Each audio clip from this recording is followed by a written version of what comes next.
Well, let me explain. Iran wants to have nuclear weapons. Of that, there is zero doubt. If what they truly wanted, which is what they claim, is nuclear energy, well, they could have nuclear energy like all the other countries in the world have it. And that is you import the fuel and you build reactors above ground. That's not what Iran has done. They build their reactors and their facilities deep in mountains, away from the public glare. And they want to enrich that material. The same equipment that they could use to enrich material for energy, they could use to quickly enrich it to weapons grade. So it is clear that they've been offered every opportunity to have a nuclear program that allows them to have energy, not weapons, and every single time they have turned it down. But why the attack now? Well, what was Iran trying to do? Iran was trying to build a conventional shield, in essence, have so many missiles, have so many drones that no one could attack them, and they were well on their way. We were on the verge of an Iran that had so many missiles and so many drones that no one could do anything about their nuclear weapons program in the future. That was an intolerable risk.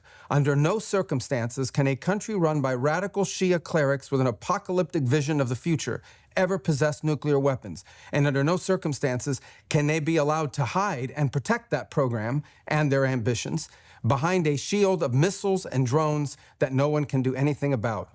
This was our last best chance to eliminate that conventional threat, that conventional shield that they were trying to build, and the president made the right decision to wipe it out now. That is the goal of this operation, to destroy their conventional missiles and their drone program so they can't hide behind it and finally have to deal with the world seriously about never, ever having nuclear weapons.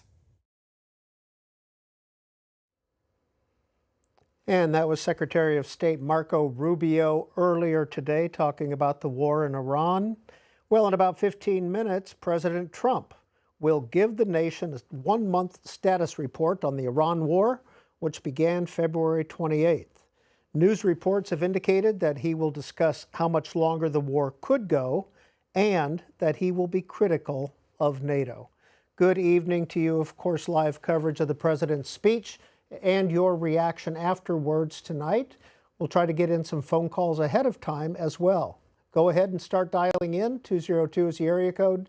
748-8920 for Republicans, 748-8921 for Democrats, and all others, 202-748-8922.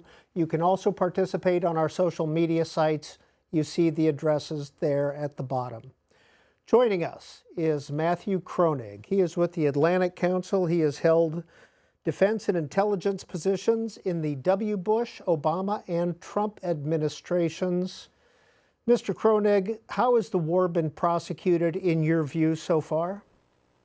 Well, I think there are bright spots and then there are other challenges. The bright spots are that Iran has been one of the major threats to the United States since 1979. And this war is seriously degrading Iran's capabilities. As the administration has pointed out many times, Iran's nuclear program, its missile program, its Navy, its Air Force, its drones have been severely degraded. And so almost whatever happens at this point, Iran is going to come out of this war much weaker than it was before and less able to threaten the United States and its allies and partners. On the downside, Iran does have asymmetric ways to strike back, and we have seen that it's used that power to essentially shut down energy trade through the Strait of Hormuz and the Persian Gulf by attacking some commercial ships and threatening to attack others. And so this is really the dilemma the Trump administration is facing right now. On one hand, I think the president would like to declare victory because of the really substantial damage he's done to Iran's military capabilities. But it's difficult to do that while Iran is holding the world economy hostage through its threats to the Strait of Hormuz. Well, in a recent Wall Street Journal editorial, you wrote, it's entitled Twilight of the Rogue States. You wrote that attacking Iran now will help us leave behind the national security problems of the past. Yes, that's right. And, that's a piece that's kind of looked over the past 40 years or 30 years of U.S. foreign policy, because after the end of the Cold War, the Soviet threat had been addressed. But the major challenge then facing the United States was the threat from rogue states: Iraq, Iran, Libya, North Korea, Cuba, Venezuela, Syria, and so on. And I think often the conventional wisdom is that America's post-Cold War strategy has been a failure. The war in Iraq and Afghanistan didn't go as well as we would have liked. Yet when one takes a step back and looks at the big picture, this long list of rogue states that threatened us in the 1990s and 2000s has essentially been eliminated.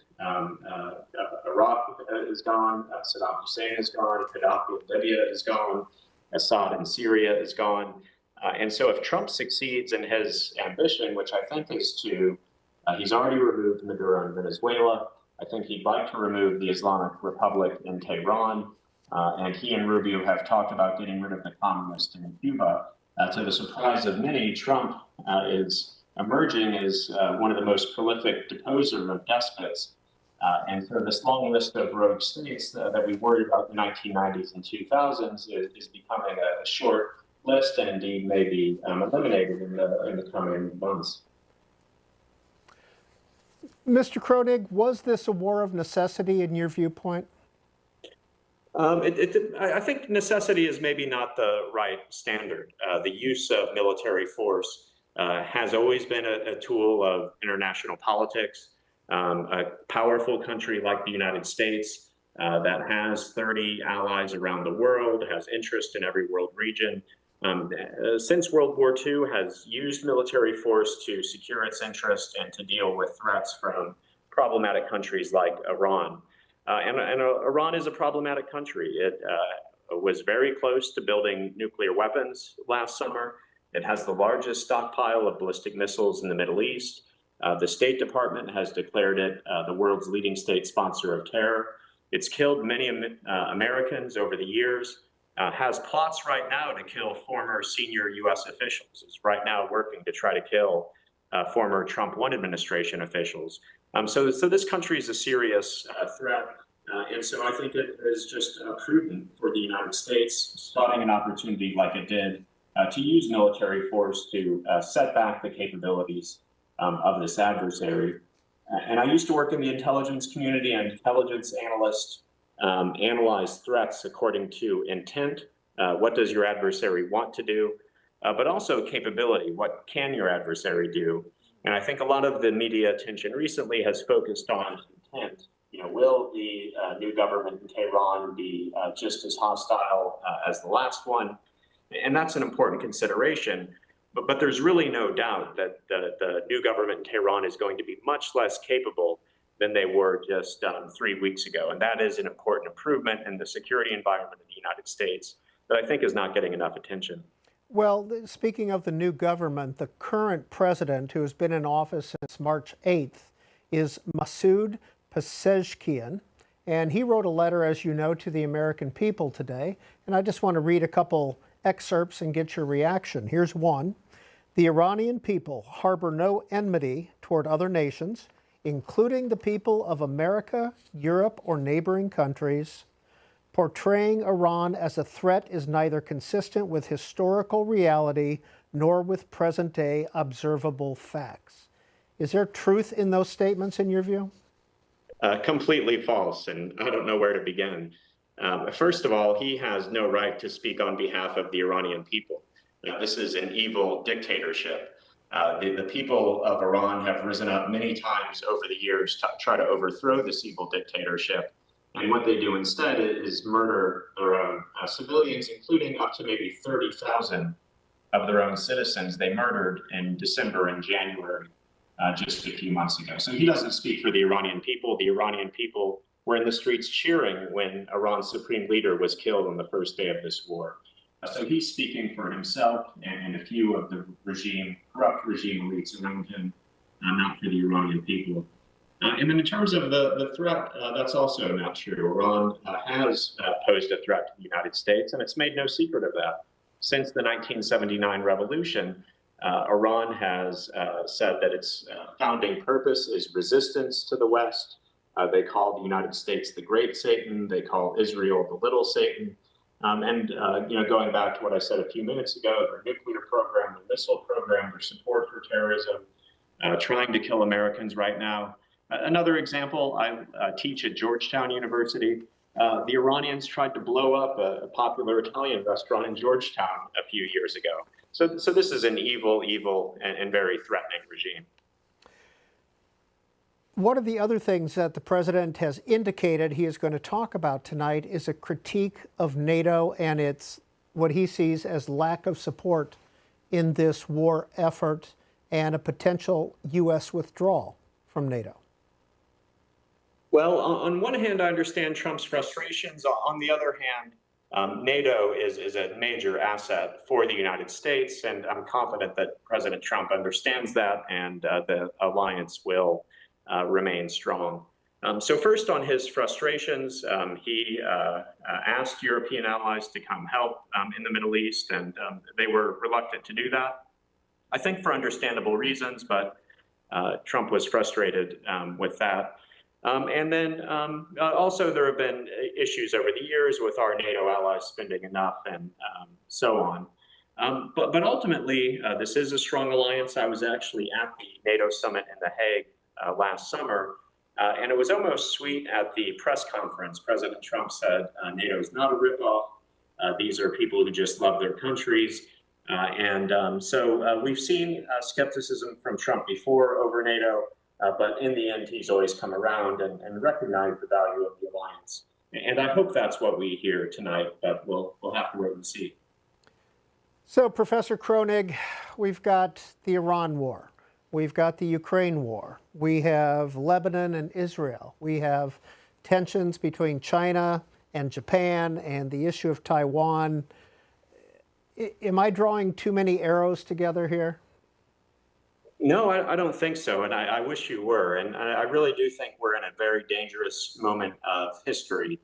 And one of the biggest challenges the United States faces, maybe the biggest challenge it has ever faced, is this new axis of aggressors. China is the most capable adversary the United States has ever faced because it's so much stronger and wealthier than Nazi Germany or the Soviet Union ever were. But in addition, China is increasingly working with Russia, with Iran, with North Korea. And as you pointed out, we have a major conflict with Russia and Europe, with Iran in the Middle East, and increased tensions in the Indo-Pacific. And in fact, a colleague of mine, a professor, had a tweet thread who said we're already in World War III. I don't know that I agree with that, but his point was that World War I and World War II really weren't one giant global war. They were a series of interlinked regional wars. And we have a series of interlinked regional wars right now in Europe and the Middle East, with North Korean soldiers fighting on the ground on Russia's behalf, America, Indo-Pacific nations providing weapons to Ukraine, the Iranians providing weapons to Russia, Russia providing intelligence information to Iran to target the United States. So this is already a worldwide interlinkage of regional wars, and let's hope that we can get these to tamp down and a return to stability, but it is a dangerous moment. And Matthew Kronig will be back with us for a few minutes after the president's speech to give his assessment of what he had to say. The speech is due to begin in about a minute and a half. So, Iran, 90 million people. It is the third largest economy in the Middle East. It has about 12% of proven oil reserves. And who is leading the government right now is a relative question, a relevant question, because Masoud Pezeshkian is the current president. Well, between Israel and the U.S., they have knocked out at least 100 of the former Iranian leaders. So whether or not the Iranian people will be able to hear this speech, I do not know, but it will be interesting to see what the reaction is from Iran. We read a little bit of the letter that the Iranian president sent out today and to the American people. And in it, here's a little bit more of it before the president gets started. This is again from the Iranian president. Is it not also the case that America has entered this aggression as a proxy for Israel influenced and manipulated by that regime? Is it not true that Israel, by manufacturing an Iranian threat, seeks to divert global attention away from its crimes towards the Palestinians?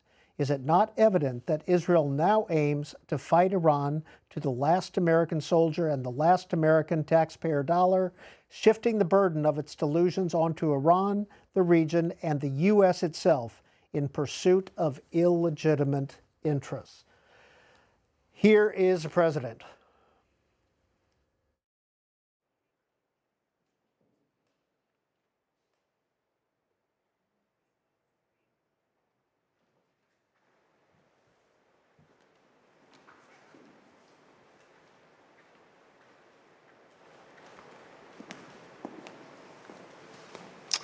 Thank you very much. My fellow Americans, good evening. Let me begin by congratulating the team at NASA and our brave astronauts on the successful launch of Artemis II. It was quite something. It will be traveling further than any manned rocket has ever flown and will very substantially pass the moon, go around it, and come back home from a distance that has never been done before. It's amazing. They are on the way, and God bless them. These are brave people. We want to God bless those 4 unbelievable astronauts. As we speak this evening, it's been just 1 month since the United States military began Operation Epic Fury, targeting the world's #1 state sponsor of terror, Iran. In these past 4 weeks, our armed forces have delivered swift, decisive, overwhelming victories on the battlefield. Victories like few people have ever seen before. Tonight, Iran's Navy is gone. Their Air Force is in ruins. Their leaders, most of them terrorist regime they led, are now dead. Their command and control of the Islamic Revolutionary Guard Corps is being decimated as we speak. Their ability to launch missiles and drones is dramatically curtailed, and their weapons, factories, and rocket launchers are being blown to pieces. Very few of them left. Never in the history of warfare has an enemy suffered such clear and devastating large-scale losses in a matter of weeks. Our enemies are losing, and America, as it has been for 5 years under my presidency, is winning, and now winning bigger than ever before. Before discussing this current situation, I also want to thank our troops for the masterful job they did in taking the country of Venezuela in a matter of minutes. That hit was quick, lethal, violent, and respected by everyone all over the world. After rebuilding our military during my first term, we have by far the strongest military anywhere in the world. And now we're working along with Venezuela and are, in a true sense, joint venture partners. We're getting along incredibly well in the production and sale of massive amounts of oil and gas, the second largest reserves on Earth after the United States of America. We're now totally independent of the Middle East, and yet we are there to help. We don't have to be there. We don't need their oil. We don't need anything they have, but we're there to help our allies. Tonight, I want to provide an update on the tremendous progress our warriors have made in Iran and discuss why Operation Epic Fury is necessary for the safety of America and the security of the free world. From the very first day I announced my campaign for president in 2015, I have vowed that I would never allow Iran to have a nuclear weapon. This fanatical regime has been chanting death to America, death to Israel for 47 years. Their proxies were behind the murder of 241 Americans in the Marine barracks bombing in Beirut, the slaughter of hundreds of our service members with roadside bombs. They were involved in the attack on the USS Cole, and they carried out the countless other heinous acts, including the just horrible, bloody atrocities of October 7th in Israel. something that most people have never seen anything like it. This murderous regime also recently killed 45,000 of their own people who were protesting in Iran. 45,000 dead. For these terrorists to have nuclear weapons would be an intolerable threat. The most violent and thuggish regime on earth would be free to carry out their campaigns of terror, coercion, conquest, and mass murder from behind a nuclear shield. I will never let that happen, and neither should any of our past presidents. This situation has been going on for 47 years and should have been handled long before I arrived in office. I did many things during my 2 terms in office to stop the quest for nuclear weapons by Iran first, and perhaps most importantly, I killed General Qasem Soleimani in my first term.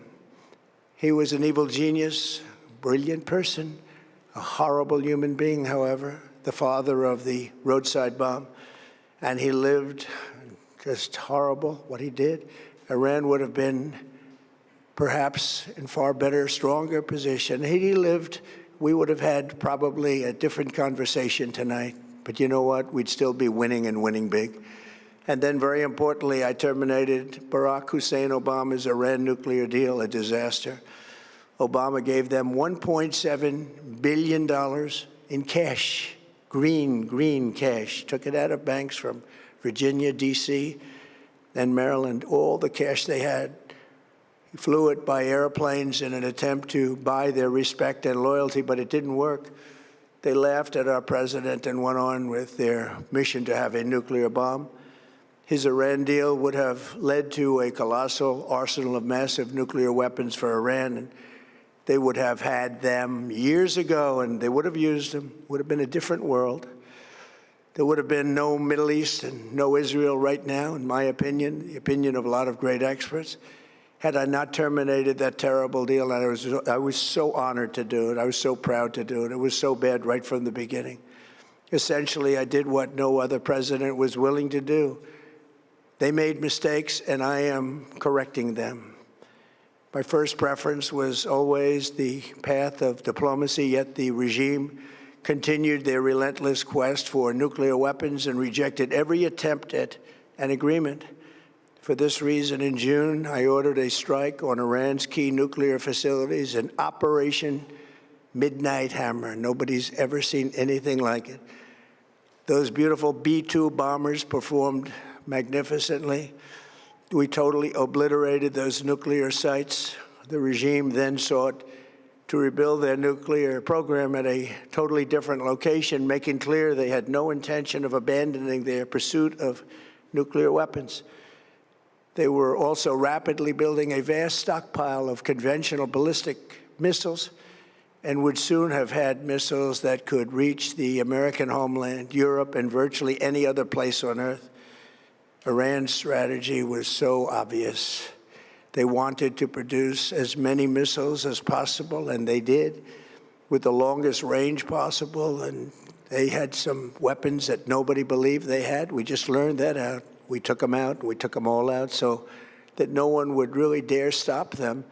And their race for a nuclear bomb, a nuclear weapon like nobody's ever seen before. They were right at the doorstep. For years, everyone has said that Iran cannot have nuclear weapons, but in the end, those are just words if you're not willing to take action when the time comes. As I stated in my announcement of Operation Epic Fury, our objectives are very simple and clear. We are systematically dismantling the regime's ability to threaten America or project power outside of their borders. That means eliminating Iran's Navy, which is now absolutely destroyed, hurting their Air Force and their missile program at levels never seen before, and annihilating their defense industrial base. We've done all of it. Their Navy is gone. Their Air Force is gone. Their missiles are just about used up or beaten.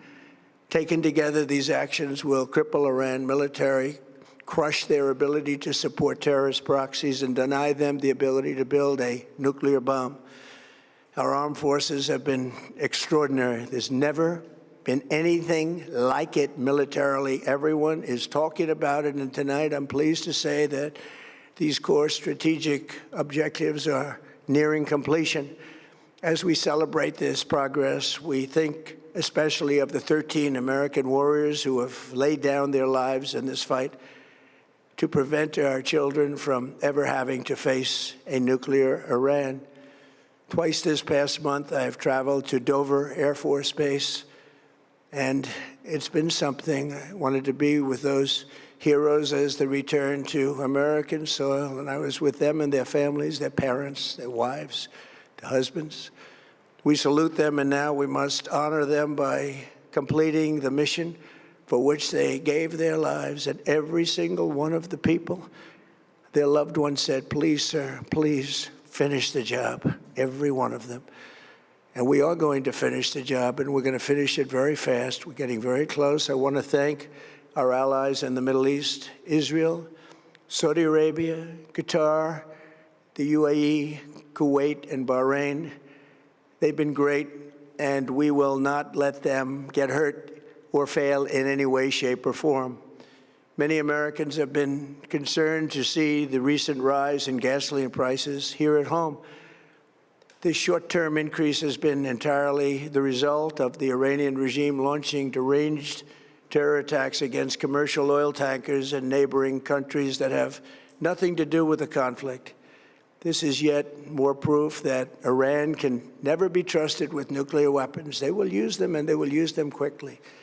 It would lead to decades of extortion, economic pain, and instability worse than we can ever imagine. The United States has never been better prepared economically to confront this threat. You all know that. We built the strongest economy in history. We're going through it right now, the strongest in history. In 1 year, we've taken a dead and crippled country. I hate to say that, but we were a dead and crippled country after the last administration and made it the hottest country anywhere in the world by far, with no inflation, record-setting investments coming into the United States, over $18 trillion, and the highest stock market ever, with 53 all-time record highs in just 1 year. It all positioned us to get rid of a cancer that has long simmered. It's known as the nuclear Iran, and they didn't know what was coming. They've never imagined it. Remember, because of our Drill Baby Drill program, America has plenty of gas. We have so much gas. Under my leadership, we are #1 producer of oil and gas on the planet, without even discussing the millions of barrels that we're getting from Venezuela. Because of the Trump administration's policies, we produce more oil and gas than Saudi Arabia and Russia combined. Think of that, Saudi Arabia and Russia combined. And that number will soon be substantially higher than that. There's no country like us anywhere in the world, and we're in great shape for the future. The United States imports almost no oil through the Hormuz Strait and won't be taking any in the future. We don't need it. We haven't needed it, and we don't need it. We've beaten and completely decimated Iran. They are decimated, both militarily and economically and in every other way. And the countries of the world that do receive oil through the Hormuz Strait must take care of that passage. They must cherish it. They must grab it and cherish it. They can do it easily. We will be helpful, but they should take the lead in protecting the oil that they so desperately depend on. So to those countries that can't get fuel, many of which refuse to get involved in the decapitation of Iran, we had to do it ourselves. I have a suggestion. #1, buy oil from the United States of America. We have plenty. We have so much. And #2, build up some delayed courage. Should have done it before. Should have done it with us, as we asked. Go to the Strait and just take it, protect it, use it for yourselves. Iran has been essentially decimated. The hard part is done, so it should be easy. And in any event, when this conflict is over, the Strait will open up naturally. It'll just open up naturally. They're going to want to be able to sell oil because that's all they have to try and rebuild. It will resume the flowing, and the gas prices will rapidly come back down. Stock prices will rapidly go back up. They haven't come down very much, frankly. They came down a little bit, but they've had some very good days over the last couple of days. We've done actually much better than I thought, but we had to take that little journey to Iran to get rid of this horrible threat. With our historic tax cuts, where people are just now talking about receiving larger refunds than they ever thought possible. They are getting so much more money than they thought. That's from the great, big, beautiful bill. Our economy is strong and improving by the day, and it will soon be roaring back like never before. It will top the levels that it was a month ago. I've made clear from the beginning of Operation Epic Fury that we will continue until our objectives are fully achieved. Thanks to the progress we've made, I can say tonight that we are on track to complete all of America's military objectives shortly, very shortly. We're going to hit them extremely hard over the next 2 to 3 weeks. We're going to bring them back to the Stone Ages where they belong. In the meantime, discussions are ongoing. Regime change was not our goal. We never said regime change, but regime change has occurred because of all of their original leaders' death. They're all dead. The new group is less radical and much more reasonable. Yet if during this period of time no deal is made, we have our eyes on key targets. If there is no deal, we are going to hit each and every one of their electric generating plants very hard and probably simultaneously. We have not hit their oil, even though that's the easiest target of all, because it would not give them even a small chance of survival or rebuilding. But we could hit it, and it would be gone, and there's not a thing they could do about it. They have no anti-aircraft equipment. Their radar is 100% annihilated. We are unstoppable as a military force. The nuclear sites that we obliterated with the B-2 bombers have been hit so hard that it would take months to get near the nuclear dust, and we have it under intense satellite surveillance and control. If we see them make a move, even a move for it, we'll hit them with missiles very hard again. We have all the cards, they have none. It's very important that we keep this conflict in perspective. American involvement in World War I lasted 1 year, 7 months, and 5 days. World War II lasted for 3 years, 8 months, and 25 days. The Korean War lasted for 3 years, 1 month, and 2 days. The Vietnam War lasted for 19 years, 5 months, and 29 days. Iraq went on for 8 years, 8 months, and 28 days. We are in this military operation, so powerful, so brilliant, against one of the most powerful countries for 32 days. And the country has been eviscerated and essentially is really no longer a threat. They were the bully of the Middle East, but they're the bully no longer. This is a true investment in your children and your grandchildren's future. The whole world is watching, and they can't leave the power, strength, and brilliance. They just can't believe what they're seeing. They leave it to your imagination, but they can't believe what they're seeing, the brilliance of the United States military. Tonight, every American can look forward to a day when we are finally free from the wickedness of Iranian aggression and the specter of nuclear blackmail. Because of the actions we have taken, we are on the cusp of ending Iran's sinister threat to America and the world. And I'll tell you, the world is watching. And when we do, when it's all over, the United States will be safer, stronger, more prosperous, and greater than it has ever been before. May God bless the men and women of the United States Armed Forces, and may God bless the United States of America. Thank you very much, and good night.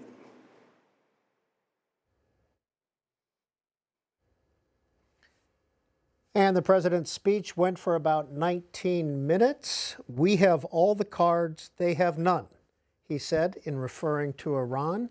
We want to get your reaction next about the president's speech and the war in Iran. 202 is the area code for all of our numbers, 748-8920 if you are a Republican, 748-8921 if you are a Democrat, and if you are neither of the above, 202-748-8922. You can see all the social media addresses at the bottom where you can continue the conversation or send us a comment as well. Rejoining us now is Matthew Kroenig of the Atlantic Council. He held positions in the defense and intelligence areas for George W. Bush, Barack Obama, and for Donald Trump. What's your initial reaction to the president's speech, Mr. Kroenig?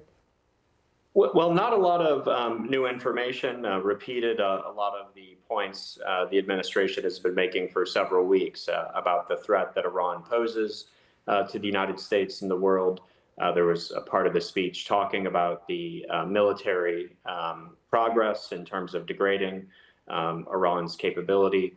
The president also repeated this point that if the European allies are concerned about the Strait of Hormuz, then they can come and help to secure the strait themselves. Well, one thing that was new and interesting to me is he said that once the war ends, the Strait of Hormuz situation will resolve itself naturally because Iran will have an incentive to open the strait to international commerce. I roughly agree with that point. It was put pretty simply in a short speech. So that was new, getting some insight into how the president thinks he might get the strait open after the conflict is over. So I'd say not a lot new, but bringing together a lot of what has been said before. And of course, it is powerful to do it in a primetime address from the president directly to the American people. So a lot of people who maybe weren't paying attention to the various press conferences and other things maybe we're tuning in tonight. And so this was an opportunity for the president to present his comprehensive view of the war in Iran to the American people. Well, speaking of the Strait of Hormuz, and I don't know how far you can go in this, but it's about 21 miles wide. Iran on the north, or that half, and Oman on the southern half. But there's only a small corridor that the ships can go through. Is that correct? That's right. And a large portion of the world's energy, oil and gas every day transits through that strait. And so it is a choke point because it's so narrow and so easy for a country like Iran to threaten to close the strait by attacking ships that go through there. And so this is something that's been recognized for a long time. I worked on the Iran desk during the Obama administration. This is something that we worried about, that if there were a conflict with Iran, they could try to close the Strait of Hormuz. So I don't think this has caught anyone, or most experts anyway, by surprise. But it is right now the biggest challenge of this war. And how do you get the strait reopened? How do you get energy transiting through the strait to fuel a global economy, which relies on oil and gas from the Middle East? And the president did make a point about how the United States doesn't rely on energy from that region because it is energy independent now. He argued that Europe and others can buy energy from the United States. But the reality is it is a global market. So if there are supply disruptions in the Middle East, that has an effect on the prices and the economy for the entire world. He seemed to have pulled his punches when it came to NATO and the critique of NATO that we were hearing about this afternoon and the possible U.S. withdrawal from NATO? Well, if you go back to what I said before the speech, I said I think he's frustrated, but I think at the end of the day, he does value NATO and the alliance will remain strong. So you're right, there are many people, so I guess I was right in my prediction, but you're right that there were many people who were worried today, and fortunately the president didn't threaten to pull out of NATO or anything of the sort. And again, I think that's the right move. I know he's frustrated that the European allies aren't doing more to help, but on balance, NATO is an important alliance for the United States. And so I think the president played it right in the speech tonight. And in fact, the Hill publication is reporting via X that NATO's Mark Rutte has scheduled a Washington trip as Trump reevaluates the alliance.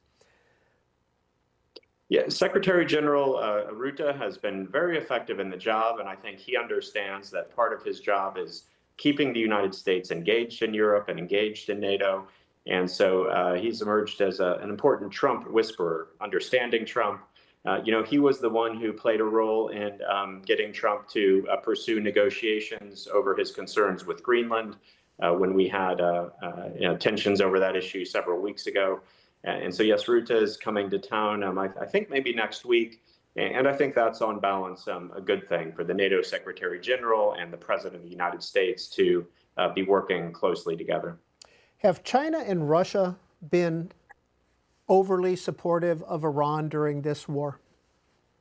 No, and it's interesting because they are not formal treaty allies like the United States is with NATO, but they are close security partners. They've been working together in a number of ways that are troubling, including providing weapons and intelligence.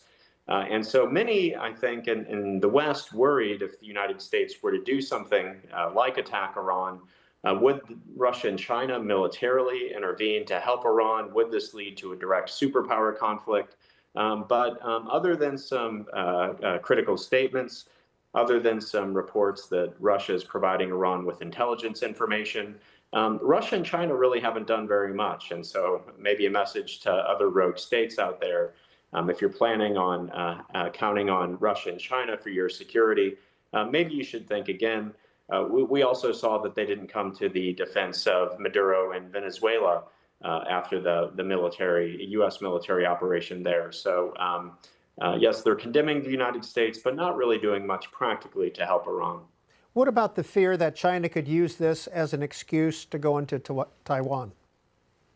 Many people make that argument, but I don't buy it. And the main reason is China doesn't need an excuse. The Chinese Communist Party's official line is that Taiwan is already a part of China. It's a renegade province, and so they're just going in to pacify it and reincorporate it into the Chinese mainland.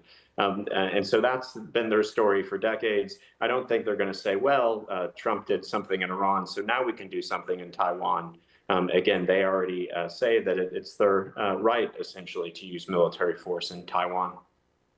Matthew Kroenig, it seemed that the president was rather low-key or mute about the role of Israel. Was that on purpose, do you think? Well, that's a good point. He did talk early on about how they're working together. Of course, they have been working together. And early on in the conflict, it was the United States going after the military targets, but it was Israel going after the leadership targets, including they're the ones credited with killing Supreme Leader Ayatollah Ali Khamenei. Yeah, good point. Why did he not make a bigger deal out of that? Before the speech, you read the letter from Iran's president that was full of, I'd call it anti-Semitic tropes about how, Israel essentially tricked the United States into this war. And so maybe that's why the president played it the way he did to make it clear that this is something that he wanted to do. And by the way, I guess I do think the Iranian president's letter doesn't really make much sense. President Trump is pretty strong-willed. Hard to imagine that he's being led around by a small partner in the Middle East. So I think that was maybe the reason for that in the speech, to make it clear that this is something that President Trump has always thought important. He's always thought it was important to stop Iran from building nuclear weapons. And so this is an American action to protect Americans. It's not about what smaller partners in the region desire. Do you think his critique of the Iranian nuclear deal was fair? Well, it is a controversial issue. You've got people on both sides. I was a critic from the beginning for two reasons. One, when you make nuclear fuel, you can make nuclear fuel for a reactor for peaceful purposes, or you can make it for weapons. It's the exact same technology. And so U.S. policy has always been that other countries are not allowed to make the fuel. It's too dangerous. And if you want fuel, you can get it imported from the United States or Russia or other countries, but you can't make it yourself. And so that's the standard we've imposed on Mexico and United Arab Emirates and other partners. And that was originally our standard with Iran. But then Iran wouldn't agree to that. And so with the nuclear deal, we relaxed our traditional standards and said, okay, Iran, you can enrich uranium. We will let you make fuel that you could use for nuclear weapons. potentially. And also, what many people don't understand is the nuclear deal was only temporary. The limits began to expire over time. And so I do think that over time it would have allowed Iran to build such a vast nuclear fuel making capability that it would have been very hard in practice to stop them from building nuclear weapons. So, it's a political speech, and so the president maybe overplayed how terrible it was, but I do agree that I wouldn't have signed up for that deal. Matthew Kronig of the Atlantic Council, we appreciate your insight and being part of our program tonight around the president's speech. Thank you. It's an honor to be on. And now to your calls. We want to hear your views of what the president had to say. You can see the numbers up there on the screen. We'll start with Rory in Menifee, California, Republican line. Go ahead, Rory. Yeah, I thought President Trump was perspicuous, genuine, and direct in putting the American people first. I think this exercise manifests that as well. He is. I don't think America really deserves an unfair press that we have. That their job is to be objective and to avail the news in the most objective sense they can, not to take sides and promote the Democrats against the Republicans, which, so the media and the Democrats are on the same team, and when you vote for the Democrats, you're voting really for the elite liberal media's values. So I think the elite liberal media is also the enemy of the country. They hate Trump, and yet they're too arrogant to even tell America why they hate him. I mean, like him or not, he's very genuine, and he does put the American people first. And I think that's vitally important at this juncture. So, Rory, just to ask you very quickly, do you see attacking Iran as an America First agenda item?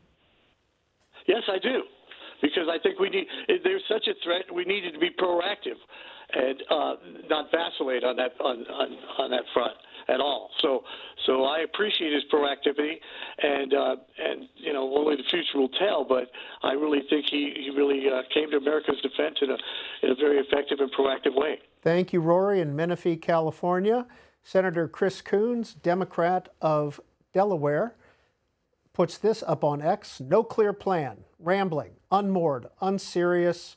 He is in way over his head. Jenny, Newport Richey, Florida, Independent line. Jenny, you're on the air. Well, hi. I'll try to make it as quick as I can. I always try to be fair to both sides when I listen to this, and I really didn't hear anything new in the address tonight. But I just have on these questions that don't go away about the beginning of this.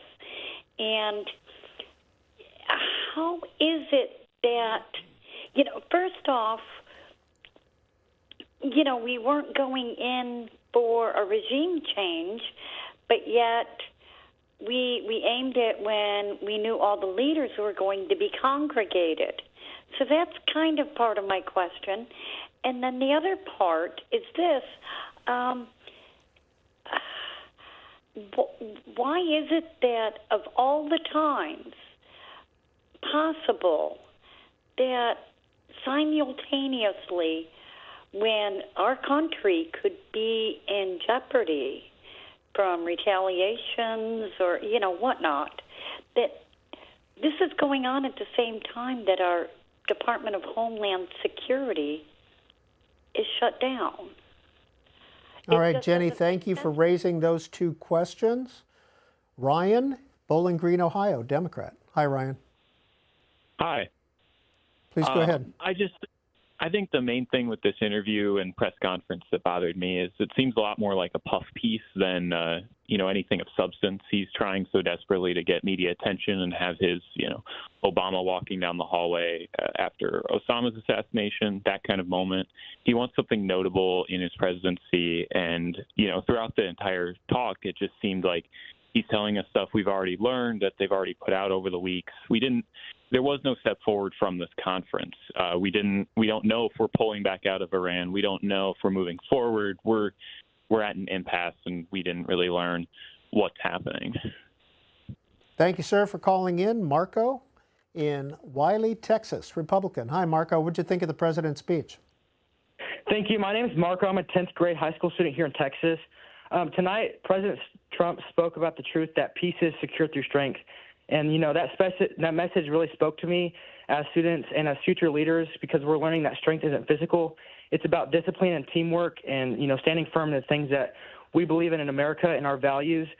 Peace through strength goes beyond military. I believe it's about moral clarity and unity and faith. And when we stay grounded in our values, I believe that we're just going to keep fighting for the America that we founded and fighting for the America that we want to keep for our future generations. Marco, do you think President Trump did that tonight?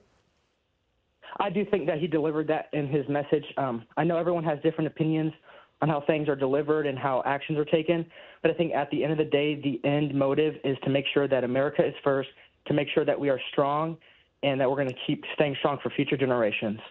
Did you watch tonight because of a class assignment or because you wanted to? Because I wanted to. I actually plan on running for Congress one day. I'm actually going to be with Congressman Chip Roy and Congressman Keith Self coming up for some events that happen in my city lately, and so I'm just staying more involved with conservatives and staying more involved with just public officials in general.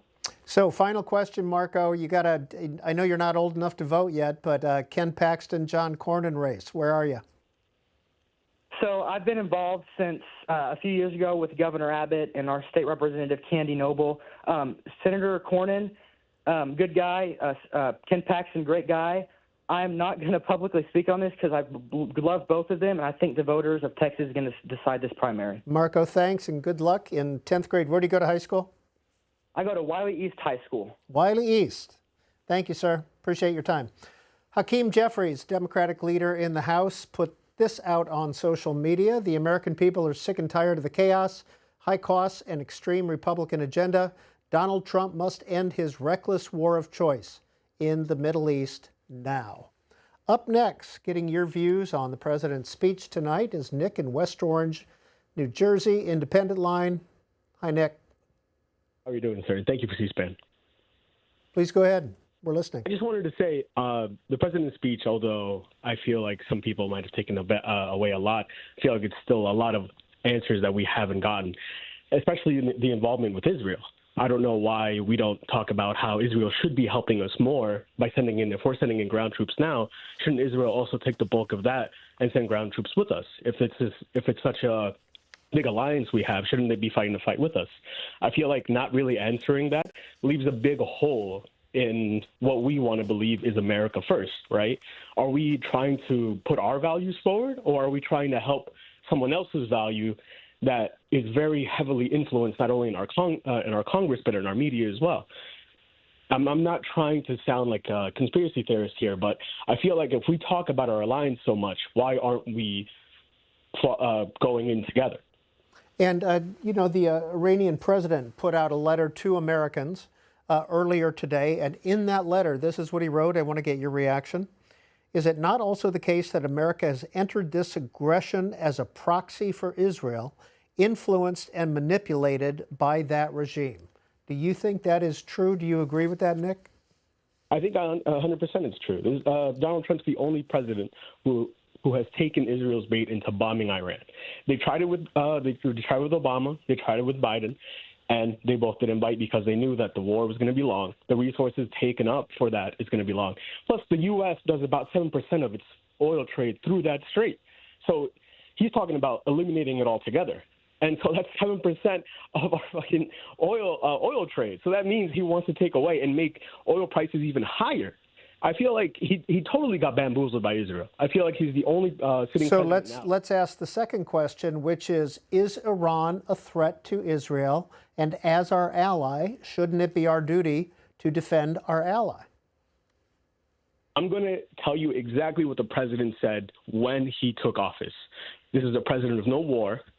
This is going to be a president where we're going to have peace, and we're going to talk about America first. Is it America first, or is it Israel first? That's my question to you. Nick, what do you do in West Orange, New Jersey? I work in insurance over here. Not that great of a job, but I get to see a lot of the channels that are going through. Well, I appreciate your spending a few minutes and being willing to engage, so that's important. Connor, Wallingford, Connecticut, Republican line. Connor, you're on C-SPAN. Hey, well, I think the big problem is that I agree with the guy from Jersey that we don't have a treaty with Israel. So like they're not our. How are they our ally? And another thing is that Trump talked about, I believe it was the USS Cole. Israel attacked the USS Liberty in 1967, and there was no repercussions. I think the problem now is that we have a unitary executive. Right, we have a unitary executive, and there was no formal declaration of war to Congress, and we don't have a treaty with this country. And a lot of our politicians are taking money from the American-Israeli pact, and that's a problem to me. And again, like I'm a big America firster. I voted for Trump. I supported him in all three elections. I'm 23, but Trump was my first vote in 2024. But I'm a little disappointed if I'm quite disappointed if I'm being quite frank, and I'm not sure that this really fulfills a just war. I mean, I'm Catholic, and I the just war theory, and I don't know what intelligence they received, but I'm not sure this really fulfills it, especially when if it's true that he was talking about bombing civilian infrastructure. I mean, that's just monstrous and barbaric. So that's kind of my view on it. Connor in Wallingford, Connecticut, Republican line. Senator Chris Van Hollen, Democrat, Maryland. Social media. Trump has always lied to us. Over 2 weeks ago, he said we won. If so, then why are we still there? What's next? All we can count on is more lies from Trump. This delusional man is a danger in our country and the world. That's Senator Chris Van Hollen, a Democrat of Maryland. Next up is Matthew in Spotsylvania, Virginia. Hi, Matthew, Independent Line. Hey, I'm Matthew. I'm 17. I got out of high school not too long ago. Just got in college not that long ago. The president's speech was, I think there's a very large disconnect to what people, especially people my age, deal with nowadays, especially when they're just starting to work. The president talked about how the economy was stronger when it's really felt kind of weaker lately. I mean, like gas prices in my area, not bad as others, but I could definitely feel it. And the whole war, I kind of mostly understand the America First people, but I don't really feel like this is in our interest. In fact, I'm worried that it's going to be bad, and I'm so sorry. But it's just I don't know. I don't think what the president really said was. I don't think it's really correlated to us people who are actually down on the ground. I think it's very different. That's Matthew in Spotsylvania, Virginia, and this is Steve in Johnson, Vermont, Democrat. Thanks for having me. On a day when the President of the United States sits in the Supreme Court to try to pressure the justices to violate the Constitution through the birthright citizenship repeal, days after he attempts to force congressional Republicans to violate the voting rights of the millions of Americans by forcing the SAVE Act through the halls of Congress, we're expected to believe that the president is about America first, sitting there in the White House, again, violating of the rules of Washington, D.C. by starting on a construction project that violates the law. Congress is to approve that. The president tells us that there's no inflation. The president tells us that we are the hottest country in the world as American families losing health care, as American families can't afford to feed their families, and we're expected to believe that? This is a joke. He is a criminal element sitting in the Oval Office. That speech tonight was for one audience and one audience only, his cult-like base. That's Steve in Johnson, Vermont. Joe Wiesenthal of Bloomberg tweets out that futures in the market are selling off now, traders deciding they didn't like what they heard. Next up is John, a Republican in Pompano Beach, Florida. Good evening, John. Good evening. How's everything this evening? How are you? All right. I'm a Republican, but I'm a little bit embarrassed because in the speech that Trump wrote, he said that the United States has more gas than Russia and Saudi Arabia, and everybody should be buying from the United States. If everybody would be buying from the United States, gas wouldn't be over $4. John, he also made the point that in his view, this will be a temporary gas increase. Listen, I've worked in delivery business, and when the price of gas goes up, it rises dramatically, and it falls like a feather. And also, prices do the same as the price of gas. Yeah, I think I saw past a gas station where diesel was about $6 a gallon for diesel. Frederick, Houston, Minnesota, Democrat. Hi, Frederick. Yeah, hi. No, I didn't watch Trump. I'm a big believer in C-SPAN, except when you have Mr. Trump on. You guys could do a lot better with better programming. I know you have better programming than this. Anyway, a couple nights ago, I watched the movie Nuremberg, and in my opinion, I think Trump and Hegseth and a bunch of his people could be brought up on war crimes for committing aggressive war. I mean, look at Venezuela, look at Iran, and as far as the price of gasoline this morning on my way to work, I filled up, was $3.39 a gallon here in Minnesota, which is a lot less than a lot of places around the country. Yes. Well, by this afternoon, I went by the same gas station. It had gone up 30 cents a gallon in about 6 hours. So, I wouldn't listen to Trump if he was the very last program ever broadcast anytime. And nothing but lies. That's And, Frederick the in guy Houston, Minnesota. Appreciate you calling in, sharing your point of view. Jeremy's in Macon, Georgia, Republican. Well, this is completely ridiculous. I'm a lifelong Republican. I've decided I'm going to vote Democrat this year, as a matter of fact, unfortunately for Donald Trump, with his nonsensical attacks on true patriots like Thomas Massey, who is brave enough to go against this ridiculous war for Israel that we unfortunately are engaged in. Penis, poopy butthole. You know what? Thanks, Jeremy. Peter, Austin, Texas, Independent Line. Yeah, hello. Hi, Peter. I just wanted to say that this war, it's just outwardly aggressive. We have to question the motives. Why now? We also have to question Pete Hegseth and his religious motivations, trying to bring it up about the Armageddon, same camp as Lindsey Graham and Ted Cruz.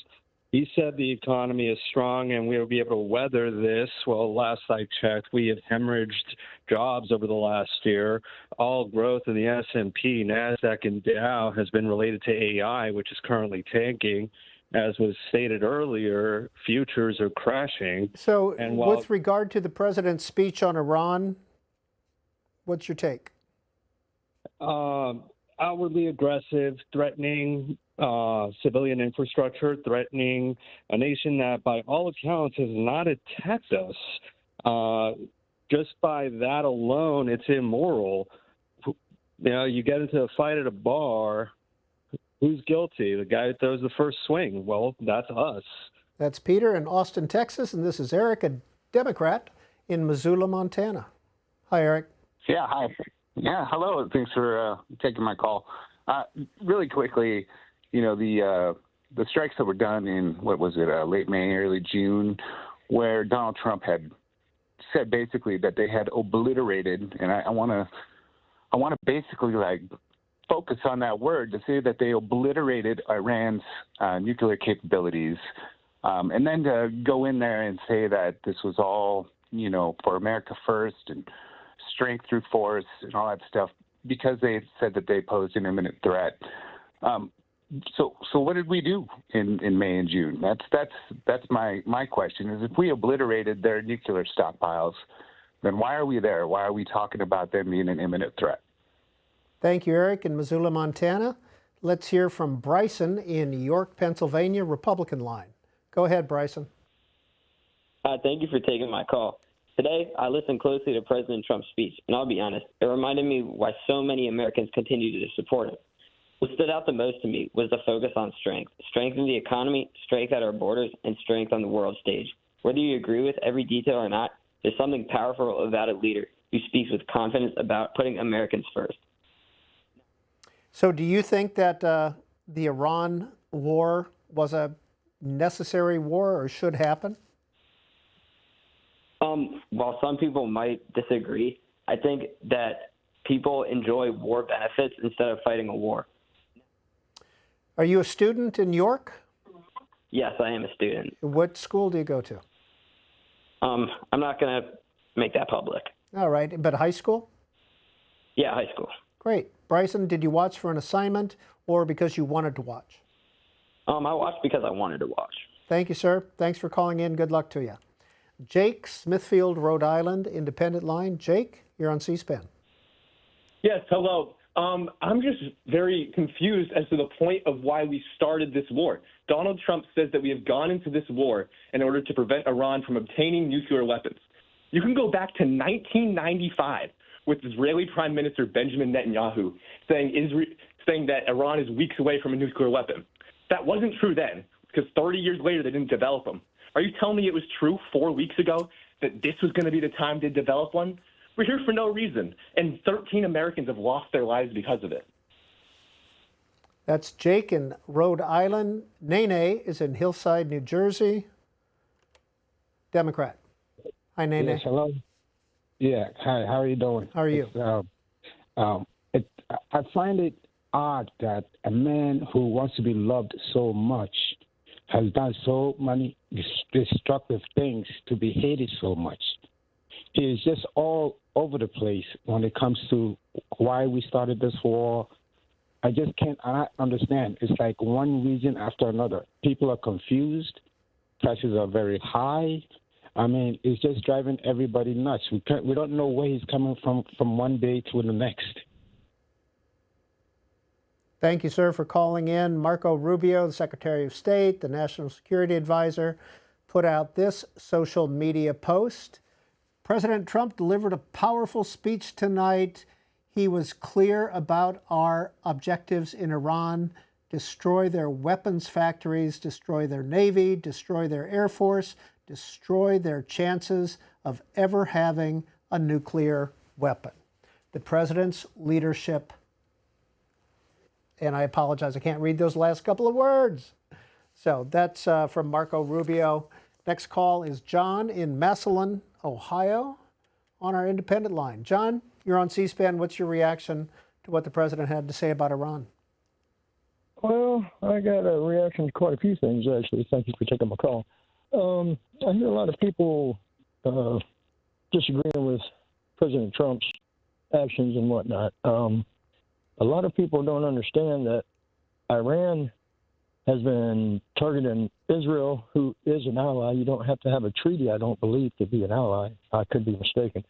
But they've been very aggressive towards Israel. And let's not forget the hostages when President Carter was in office and when Ronald Reagan came in, all that went on back then. So Iran is a very big player in the Middle East. They're a big bully, basically. And one thing a lot of people don't realize is that this is a war of good and evil, and it's not actually a war. Nobody's declared war. It's we're standing with Israel because, we are an ally. Yeah, this is good All and right, evil. we got the point, John in Massillon, Ohio. Our guest earlier, Matthew Kroenig, wrote this piece for the Wall Street Journal, Twilight of the Rogue States, talking about getting rid of some of these smaller countries that have caused problems for the U.S. and other countries, such as North Korea, Iraq, Libya, et cetera, et cetera. And he is supportive of attacking Iran and getting rid of the problem, or as he calls it, leaving behind the national security problems of the past. So I would steer you toward this. It's on the Wall Street Journal website, Twilight of the Rogue States by Matthew Kroenig. Igor, Drummond's, Tennessee, Republican line, go ahead. Hey, yeah, how's it going? As far as the, the speech about Iran, as a Republican voter who has, defended Trump for the past decade, using his speeches and, his tweets saying, hey, if you vote for Joe Biden and Kamala, we'll have World War III in Iran. to see what we're doing now with no clear goal, at least from the speech. They're talking about enriched uranium. We need to see it. As voters, he's losing support. Republicans all over the country, diehard MAGAs that voted for him, are feeling betrayed. Because Are you feeling betrayed? Absolutely. I'm absolutely feeling betrayed because we voted for America first. We voted for under the impression that there would be no new wars. And now the speech comes and there's no clear path forward. He says, hey, maybe we'll bomb it into the Stone Age. In the same sentence, he says, but we're talking with them. But if not, we need a clear way forward. All right, Igor in Tennessee, thanks for calling in. Jim, Jackson, New Jersey, Democrat, your turn. Hello, how are you tonight? Thank you very much for taking my call. Yeah, of course, I did watch the president's speech tonight, and I want to comment that the president is very fond of telling American citizens about all of the oil and natural gas that we have in this country, and yet all of his policies seem to benefit the people who are invested in natural gas and oil. It's a very dangerous situation that we've placed us in. He has allied us with the Middle East, walked away from NATO, and has damned us to an oil and gas economy for the next 40 to 50 years when we were well on our way under Joe Biden's leadership and Bill Clinton and Al Gore, if we had won, leadership, getting us those patents that the rest of the world is using, that new technology of the next century that would save us from the degradation that I see every day around me.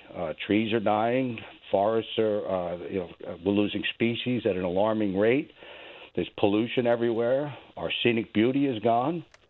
And I think that needs to be mentioned because America has always been great. I love America, and I wanted a clean planet that people can survive on. A livable planet. All right, Jim in Jackson, New Jersey, appreciate it. Morgan Chalifant from the Semaphore publication puts this up on social media. Don't forget, Marco Rubio co-sponsored a bill passed into law in 2023 that prevented any U.S. president from suspending, terminating, or withdrawing U.S. membership in NATO. It was reported this afternoon that the president was going to be more critical of NATO in his speech than he was. He kind of, downplayed that a bit. And it is a fact that the Senate, if the president proposed withdrawing from NATO, the Senate would have to approve that as it is a treaty. Randy is in Sioux Falls, South Dakota, independent line. Hi, Randy. Hi. Thanks for taking my call. I did watch the speech. I was disappointed. I was hoping for something more. I'm retired, so I'm actually watching a lot of news, so I've already heard everything he said. I just still can't believe he brags about assassinating a general and how many he just more or less brag about killing people. I just thought we were going to stop, way back in the 60s and 70s, when they found out about that stuff, they thought, yeah, it's going to be illegal and all that. And now it's just, ever since, unfortunately, 9/11, I do like Biden and Warren doing after October 7th, too, don't make the same mistakes we did by reacting. And it should have been a criminal case instead of a war. And I was just hoping that there was going to be some type of end to the war when I listened to it, and unfortunately it was just the same thing that he was talking and bragging about. And unfortunately, you really can't trust, most of the things he say. So I just, wish he would have had, some type of more new information, I guess. And all right, Randy, did you vote for the president in 24, 20, or? I haven't voted actually for a major candidate since Reagan. I only voted for him for the first time. And I just realized most of the time it's just it didn't make me feel good. I lived in Minnesota and voted for a couple of Republicans way later on in my life. And after that, both the guys came out for the death penalty. One of them was, Pawlenty was for the death penalty, and Coleman was for. All right, Randy, thanks for sharing some of your political views with us this evening. Well, our Iran war coverage is available on the C-SPAN Now app. You can see all of our coverage, the briefings and speeches, the United Nations meetings, the interviews that have been done. If you go to the C-SPAN app in Google or Apple stores, you can find it. Just type in C-SPAN. C-SPAN Now will pop up, and that is the app that you want to get on your phone. Very simple and very, very easy to navigate. We will continue this conversation tomorrow on the Washington Journal, which is on every morning at 7 a.m. Eastern Time, 3 hours of conversation, interesting guests, and most importantly, your views. So that will be at 7 a.m. tomorrow morning. Now, it's been a busy news day here. We had the Artemis launch. We had the president's speech on Iran, and this morning, the president, for the first known time in history, the president went to the Supreme Court to hear an oral argument. And the oral argument was in the case of Trump versus Barbara, which is about birthright citizenship. Again, there are no cameras in the Supreme Court, unfortunately, but we do get the audio. This is about 2 hours and 10 minutes of this morning's case. We will hear argument this morning in Case 25-365, Trump versus Barbara. General Sauer. Mr. Chief Justice, and may it please the Court. The Citizenship Clause was adopted just after the Civil War to grant citizenship to the newly freed slaves and their children, whose allegiance to the United States had been established by generations of domicile here. It did not grant citizenship to the children of temporary visitors or illegal aliens who have no such allegiance.